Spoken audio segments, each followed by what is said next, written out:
1.3. When could you get it below 6%? That's what our entire premise of our pro-growth plan for a stronger middle class is all about. Getting the economy growing at 4%, creating 12 million jobs over the next 4 years. Look at just the $90 billion in stimulus. And the vice president was in charge of overseeing this. $90 billion in green pork to campaign contributors and special interest groups.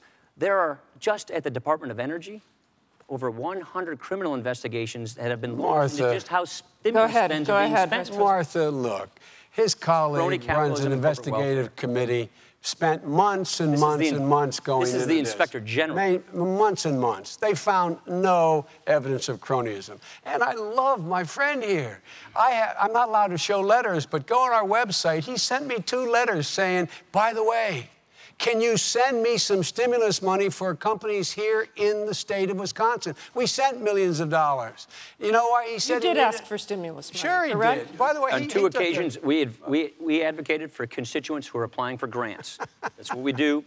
We do that for all constituents who are applying. I love that. I love that. This is such a bad program, and he writes me a letter saying, writes the Department of Energy a letter saying, the reason we need this stimulus, it will create growth and jobs. His words. And now he's sitting here looking at me. And by the way, that program, again, investigated. What the Congress said was it was a model. Less than 0.4% waste or fraud in the program. And all this talk about cronyism. They investigated, did not find one single piece of evidence. I wish he would just be a little more candid. Was it a good idea to spend taxpayer dollars on electric cars in Finland or on windmills in China?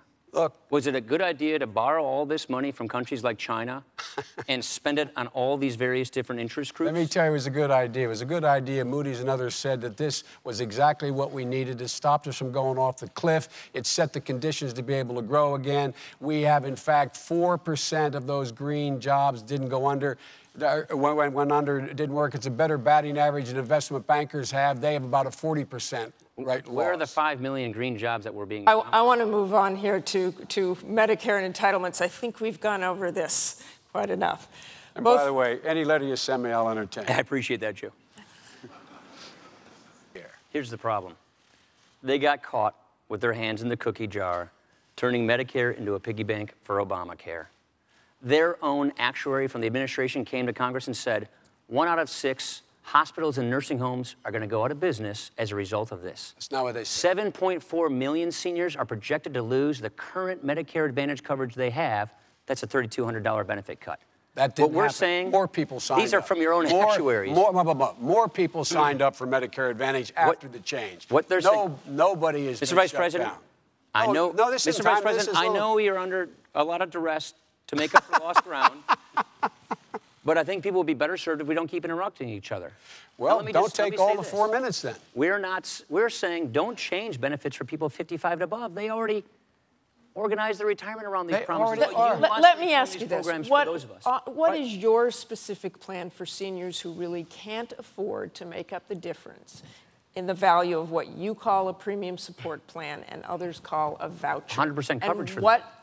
That's what we're saying. So we're saying income adjust these premium support payments by taking down the subsidies for wealthy people. Look, this is a plan. By the way, that $6,400 number, it was misleading then. It's totally inaccurate now. This is a plan that's bipartisan. It's a plan I put together with a prominent Democrat senator from Oregon. There's not one Democrat who endorses it. Not one Democrat who signed Our partner is a Democrat from Oregon. And he said he does no longer support you for that. We put it together with the former Clinton budget director. Who disavows it. This idea came from the Clinton Commission to Save Medicare, chaired by Senator John Breaux. Here's the point, Martha. Which was rejected. If we don't fix this problem pretty soon, then current seniors get cut. Here's the problem. 10,000 people are retiring every single day in America today, and they will for 20 years. That's not a political thing. Martha, that's a math thing. if we just did one thing, if they just allow Medicare to bargain for the cost of drugs like Medicaid can, that would save $156 billion right off the bat. And it would deny seniors choices. It has a Seniors are not formulary. denied. So Absolutely. They are not denied. Look, folks, all you seniors out there, have you been denied choices? Have you lost Medicare Advantage? Because it's working well right now. Signed up? Because Vice President Biden, let me ask you, if it could help solve the